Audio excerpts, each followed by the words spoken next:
창세기 39장 7절부터 23절까지 함께 합독하시겠습니다. 그 후에 그의 주인의 아내가 요셉에게 눈짓하다가 동침하기를 청하니 요셉이 거절하며 자기 주인의 아내에게 이르되 내 주인이 집안의 모든 소유를 간섭하지 아니하고 다 내 손에 위탁하였으니 이 집에는 나보다 큰 이가 없으며 주인이 아무것도 내게 금하지 아니하였어도 금한 것은 당신뿐이니 당신의 그의 아내 됨이라. 그런즉 내가 어찌 큰 악을 행하여 하나님께 죄를 지으리이까. 여인이 날마다 요셉에게 청하였으나 요셉이 듣지 아니하여 동침하지 아니할 뿐더러 함께 있지도 아니하니라. 그러할 때에 요셉이 그의 일을 하러 그 집에 들어갔더니 그 집 사람들은 하나도 거기에 없었더라. 그 여인이 그의 옷을 잡고 이르되 나와 동침하자. 그러나 요셉이 자기의 옷을 그 여인의 손에 버려두고 밖으로 나가매 그 여인이 요셉이 그의 옷을 자기 손에 버려두고 도망하여 나감을 보고 그 여인의 집 사람들을 불러서 그들에게 이르되 보라, 주인이 히브리 사람을 우리에게 데려다가 우리를 희롱하게 하는도다. 그가 나와 동침하고자 내게로 들어오므로 내가 크게 소리 질렀더니 그가 나의 소리 질러 부름을 듣고 그의 옷을 내게 버려두고 도망하여 나갔느니라 하고 그가 옷을 곁에 두고 자기 주인이 집으로 돌아오기를 기다려 이 말로 그에게 말하여 이르되 당신이 우리에게 데려온 히브리 종이 나를 희롱하려고 내게로 들어왔으므로 내가 소리질러 불렀더니 그가 그의 옷을 내게 버려두고 밖으로 도망하여 나갔나이다. 그의 주인이 자기 아내가 자기에게 이르기를 당신의 종이 내게 이같이 행하였다 하는 말을 듣고 심히 노한지라. 이에 요셉의 주인이 그를 잡아 옥에 가두니 그 옥은 왕의 죄수를 가두는 곳이었더라. 요셉이 옥에 갇혔으나 여호와께서 요셉과 함께 하시고 그에게 인자를 더하사 간수장에게 은혜를 받게 하시매 간수장이 옥중 죄수를 다 요셉의 손에 맡김으로 그 재반 사물을 요셉이 처리하고 간수장은 그의 손에 맡긴 것을 무엇이든지 살펴보지 아니하였으니 이는 여호와께서 요셉과 함께 하심이라. 여호와께서 그를 범사에 형통하게 하셨더라. 아멘. 인류 역사 가운데 인류를 향한, 사람을 향한 첫 번째 최초의 유혹은 하나님이 그 사람에게 따먹지 말라고 하신 선악과를 따먹은 사건. 마귀는 그 사람을 유혹하여서 결국 하나님의 말씀을 불순종하고 선악과를 따먹게 합니다. 결국 하나님의 말씀에 불순종하고 선악과를 따먹은 그 사람, 이제 죄를 범한 것이죠. 죄는 여러분 하나님의 말씀에서 벗어나는 것이 죄입니다. 죄의 어원이 하마르티아라고 하는데 관역을 벗어난 파사를 의미합니다. 관역, 하나님의 말씀에서 벗어난, 하나님의 뜻에서 벗어난 것은 다 죄라는 것입니다. 그렇게 하나님의 말씀을 불순종하고 선악과를 따먹은 사람은 그날로 죽음의 권세 아래 놓이게 되었고 죄의 온갖 저주 아래 고통당하게 된 겁니다. 우리가 고통당하고 병에 걸리고 우울하고 슬퍼하고 아파하고 두려워하고 무서워하고 우리 인생 가운데 좀 없으면 좋겠다 싶은 이 모든 것들이 죄로 말미암은 결과입니다. 하나님은 우리를 사랑하셔서 자유의 선물로 자유를 선물로 우리에게 주셨는데 그 자유라는 것을 가지고 사단은 유혹하기 시작한 것입니다. 그 자유를 가지고 하나님의 선하고 거룩한 말씀을 따라 순종하지 않고 오히려 자신의 욕망과 욕구와 범죄함에 사용한 것입니다. 자유라는 것은 올바른 것, 곧 하나님의 뜻을 선택할 수 있는 힘이면서 동시에 하나님이 우리에게 주신 은혜입니다.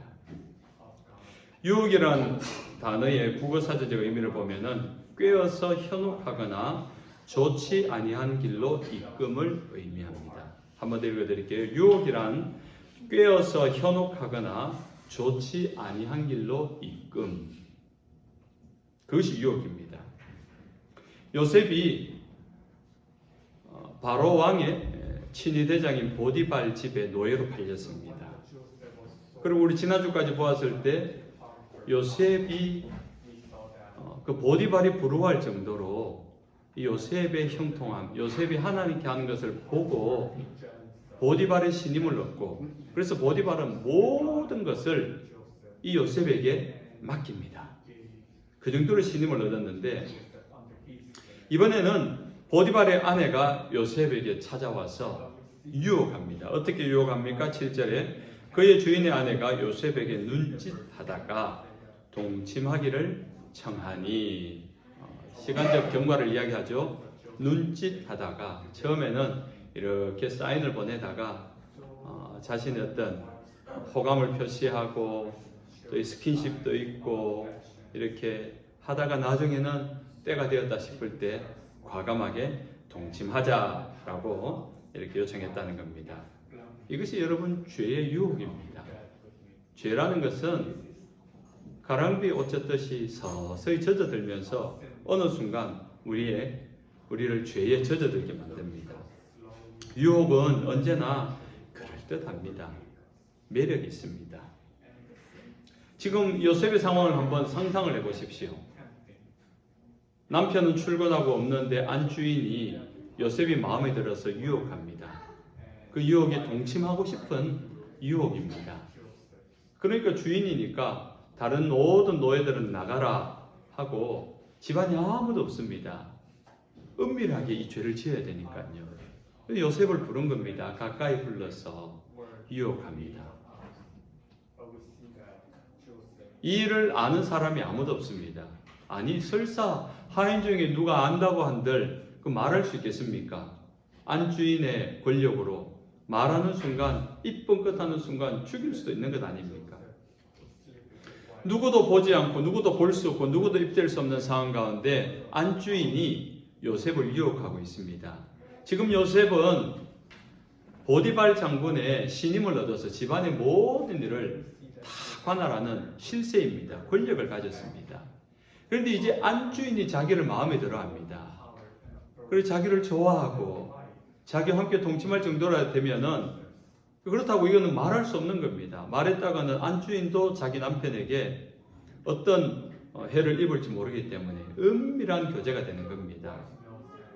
그리고 요셉의 입장으로는 눈 한번 찔끔 감고 이 주인의 말을 한번 들어주면은 보디발로부터 받는 신임으로 인해서 집안의 모든 권력을 가졌는데다가 이제는 이 여주인과 함께 쾌락적인 삶도 누리게 되는 겁니다.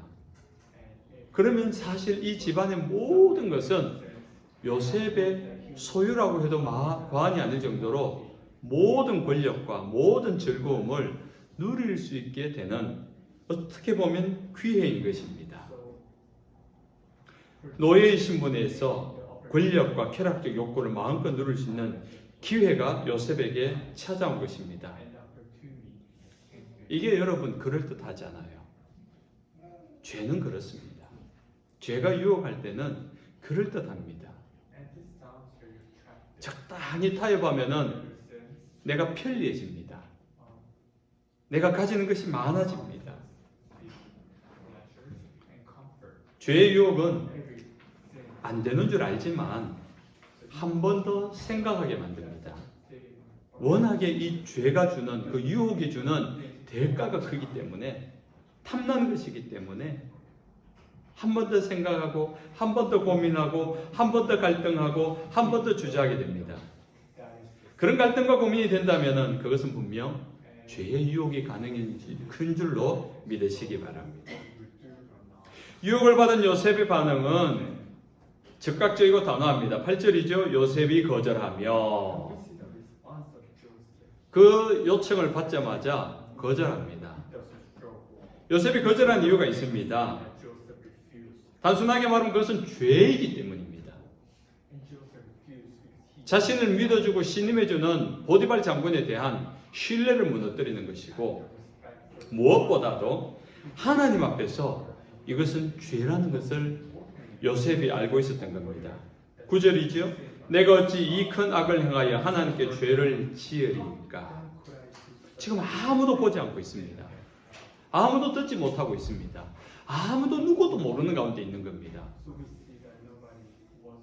그러나 요셉은 하나님이 지금 보고 계시구나. 하나님 지금 듣고 계시구나. 하나님 지금 이것을 알고 계시구나. 이것을 깨달은 겁니다. 보고 계시고 듣고 계시고 알고 계신 하나님을 의식한 것입니다. 그래서 거절합니다. 그러나 죄의 유혹도 만만하지 않습니다. 이 마귀가요, 포기할 줄 모르는 존재입니다. 9절에 이렇게 말하죠. 여인이 날마다 요셉에게 청하였으나 요셉이 듣지 아니하여 동침하지 아니할 뿐더러 함께 있지도 아니하니라. 부인이 어떻게 했다고요? 한번 거절당했다고 자존심 상해. 쟤는 안 되는가 봐. 이게 아니라 날마다 이제 노골적으로 보일 때마다 노골적으로 볼 때마다 동침하자, 나와 자자. 그렇게 요구했다는 겁니다. 죄는 한번 이겼다고 포기하지 않습니다. 죄는 매너가 없습니다. 죄는 인정사정 봐주지 않습니다. 틈날 때마다 들이댑니다. 죄의 순발력이 대단합니다. 여러분이 조금만 마음을 흐트리면, 조금만 믿음의 삶에서 허점이 생기면은 죄는 파고옵니다. 찾아와서 그 틈을 파고듭니다. 요즘 제가 정말 깜짝 놀란 것이 있는데, 핸드폰을 보다가 제가 페이스북을 하는데, 이제 며칠 전에 우리 손님이 와가지고 보스턴 미술관, 뉴욕 메트로폴리탄 미술관 가기 전에 어떤 게 요즘 전시하고 있는지를 클릭해서 봤어요. 그런데 그때부터 제 핸드폰에 계속 미술과 관련된 이 화면이 뜨기 시작하는 거예요. 참 신기하다. 내가 찾는 정보가 여기 다 있네. 그림들이 궁금한 거예요. 어떤 화가들의 내용들이 어떻게 얘가 내 마음을 알고 이렇게 편리하게 알아주지? 이런 마음이 드는 거예요. 딱 이틀 됐습니다. 어저께 밤에 화면에 뭐가 떴는가 하면은 지금 뉴욕에 사는 오페라, 제가 제일 좋아하는 게 라보헤미아라는 오페라인데 그 라보헤미아 오페라의 한 장면이 나오는 거예요. 너무 반가워서 들었죠? 정말 한 1분 들었나? 짧게 들었어요. 짧게 올라온 건데 그때부터 오페라가 계속 뜨는 거예요, 이게. 그래서 너무 좋다. 오늘 말씀을 이렇게 준비하다 보니까 이 반대로 입장으로 생각하면은 이게 AI 기능이래요. 인공지능이 이 핸드폰에 다 탑재돼가지고 이제 프로그램이 여러분이 클릭하고 관심 있는 거 클릭하면은 알아서 얘가 우리한테 정보를 제공해 주는 겁니다. 홈쇼핑 하는 사람들 내가 어디 밥솥을 하나 사기 원하는데 보면 그때부터 계속 밥솥이 올라오기 시작합니다. 그걸 조금만 사용한다면은 예를 들어서 좀 음란한 거 이거 내가 관심 있어서 한번 클릭했다 찾아오겠지요. 희한한 거 좀 보고 싶어서 한번 클릭했는데 계속 뜨겠지요. 이 시대가 그런 시대가 된 겁니다. 여러분이 안 보려고 해도 어느 순간 내 핸드폰에 떠가 있습니다. 내가 오늘은 거절했는데 내일 또 뜨는 거예요. 이 유혹입니다. 이 요셉의 유혹을 우리는 지금 동시다발적으로 받고 있는 겁니다. 내가 클릭하지 않아도 끊임없이 그런 음란 사이트나 그런 음란한 어떤 화면들이 얼마나 많이 스팸으로 찾아오는지 모릅니다. 이 죄의 유혹입니다. 멈추지 않습니다. 어제 내가 이겼다고, 한 주를 내가 참았다고 멈추지 않습니다. 아마 여러분 핸드폰을 갖고 있는 동안에는 계속 화면이 뜨는 것처럼 여러분이 살아 숨을 쉬는 동안에는 마귀가 끊임없이 찾아와서 여러분을 유혹할 줄로 믿으시기 바랍니다. 이거 아멘 하셔야 돼요. 유혹합니다. 나는 윤리적이고 나는 도덕적이고 나는 어릴 때 정직하게 살아왔기 때문에 괜찮을 거다. 천만에요. 마귀는 사정 봐주지 않습니다. 끊임없이 찾아오고 끊임없이 유혹하고 어느 순간 여러분의 보디발의 아내 같은 사모님이 여러분이 찾아와서 유혹할지 모릅니다. 성경에 남자를 유혹한 여자들의 이야기가 많아요. 여자를 유혹한 남자에게는 별로 없습니다. 여자는 유혹을 잘 안 당하는가 봐요. 근데 남자들은 유혹에 약한가 봐요. 그래서 남자들 조심합시다. 네.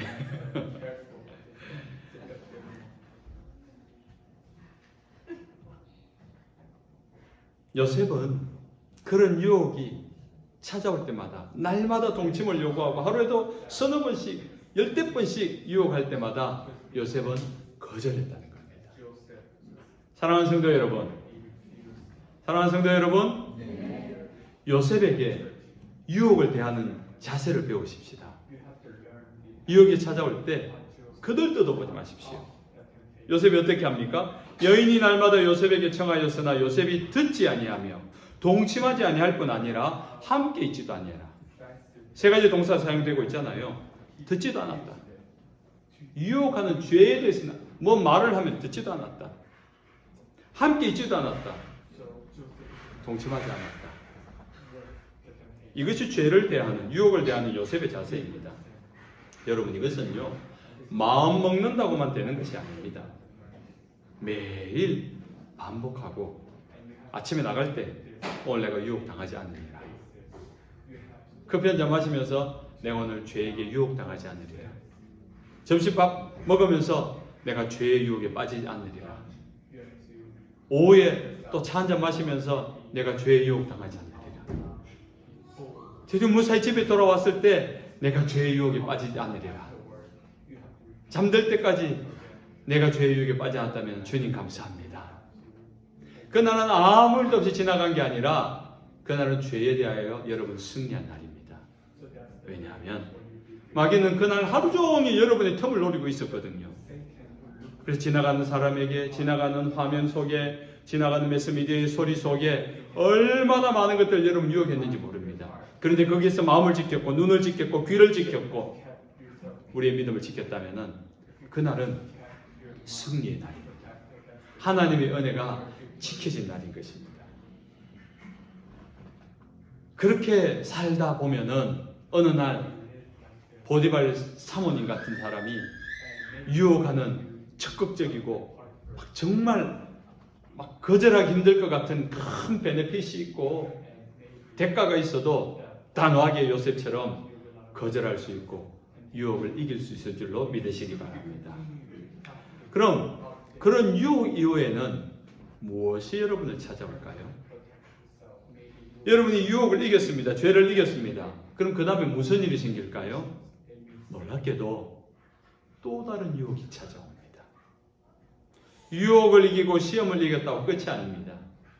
그러면 또 다른 유혹거리를 가지고 마귀는 찾아옵니다. 우리가 고난을 이기고 믿음으로 승리해도 승리 후에는 또 고난이 옵니다. 이것이 믿음을 가진 자의 일생입니다. 평생 가져가야 되는 겁니다. 이것을 기억하셔야 됩니다. 내가 이번 주에 시험을 이겼기 때문에 당분간 좀 시험이 없겠지? 천만의 말씀입니다. 또 시험이 옵니다. 또 유혹이 옵니다. 사단은 잠시도 가만두지 않습니다. 12절 이하 14절까지 그 여인이 그의 옷을 잡고 이르되 나와 동침하자. 그러나 요셉이 자기 옷을 그 여인의 손에 버려두고 밖으로 나가매 그 여인의 집 사람들을 불러서 그들에게 이르되 보라 주인이 히브리 사람을 우리에게 데려다가 우리를 희롱하게 하는도다.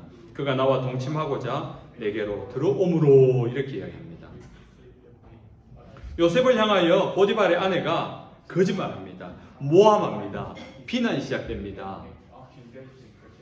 요셉은 주인 보디발의 신뢰를 지키기 위하여서 주인을 위하여서 정직했습니다.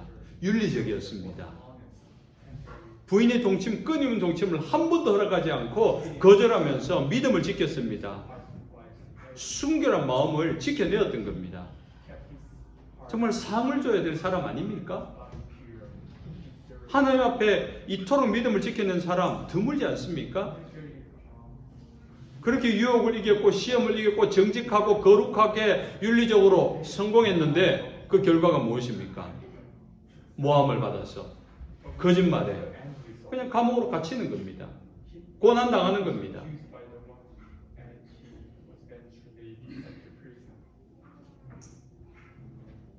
우리가 이런 말씀을 보면서 우리의 믿음이 어떠해야 되는지를 봐야 합니다.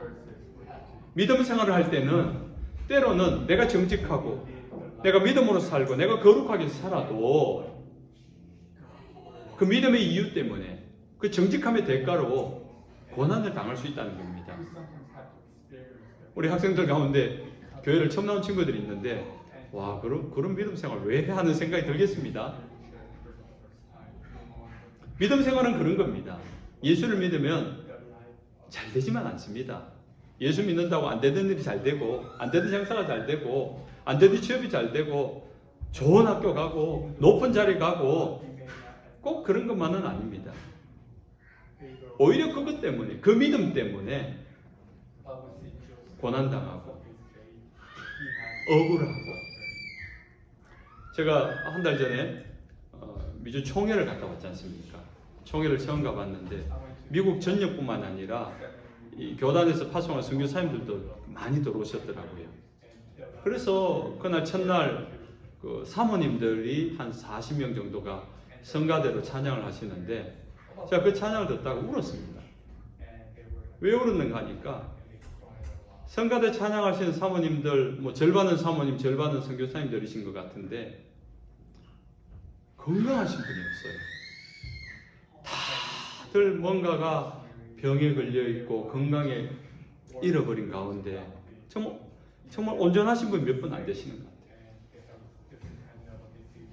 그분이 왜 그렇게 몸이 망가졌겠습니까?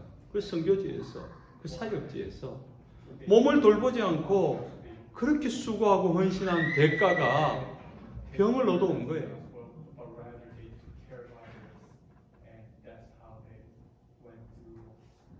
마음이 너무 아팠습니다. 그러면서도 부끄러웠습니다. 나는 저렇게 몸이 상하도록까지 해본 적은 없는데 요즘이 어떤 시대입니까? 마음만 먹으면 치료받을 수 있지 않습니까? 좋은 시설에서 또 우리는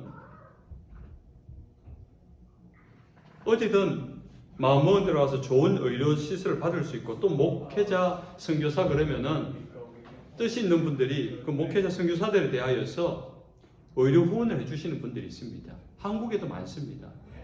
제가 있었던 대구에도 있었고요, 부산에도 있었고요, 서울에도 있었고요. 선교사 그러면 무조건 무료로 다 수술까지 무료로 해줍니다. 저희 교회가 파송했던 선교사님이 암 치료를 하는데 수술부터 모든 치료가 무료였습니다. 그런데 그곳에서 머물러 있는 겁니다. 제때 치료를 못 받고. 믿음으로 살아도 믿음으로 살기 때문에 오히려 지불해야 되는 대가가 있는 것입니다. 요셉은 억울합니다. 요셉은 누명을 쳤습니다. 그런데 감옥에 갇혔습니다. 너무 마음 아픈 일이죠. 너무 억울한 일이지요. 그러나 누구도 이 요셉의 결백을 주장해 주는 사람이 없습니다. 위로해 주는 사람이 없습니다. 그러나 우리가 한 가지 알아야 되는 것은 요셉이 결백하다는 것을 하나님이 아십니다. 하나님은 그런 요셉을 축복하십니다. 21절 이하에 여호와께서 요셉과 함께 하시고 그에게 인자를 더하사 간수장에게 은혜를 받게 하시며 여호와께서 그를 범사에 형통하게 하셨더라. 주님을 믿고 그 믿음의 이유 때문에 고난당하는 요셉을 하나님 알고 계시고 기억하시고 함께 하시고 축복하셨다 그래요. 믿음으로 살아갈 때 그 믿음으로 말미암는 고난이 있습니다. 그러나 우리가 한 가지를 더 알아야 되는데 고난만 있는 것이 아니라는 것입니다. 고난만 있는 것이 아니라 은혜도 있다는 것을 명심하시기 바랍니다. 고난보다 크신 하나님의 은혜가 있기 때문에 성도는 시험을 당하고 고난을 당할 때마다 버텨낼 수 있고 이겨낼 수 있는 것입니다. 이제 말씀을 맺습니다. 사랑하는 하나님의 백성 여러분, 여러분은 매일 죄의 유혹을 받을 것입니다. 오늘 이 사실을 알았기 때문에 마귀가 더 교묘하게 여러분을 유혹할 것입니다. 어떻게든지 신앙생활 못하도록, 어떻게든지 기도하지 않도록, 어떻게든지 말씀 읽지 않도록, 어떻게든지 교회 나가지 않도록 이유를 생깁니다. 돈을 주든지 사람을 만나게 하든지 다치게 하든지 어떤 이유에서든지 하나님께로 나오는 것을 막게 합니다. 그것이 오늘 이 시대의 선악과를 따먹는 것과 같은 것입니다.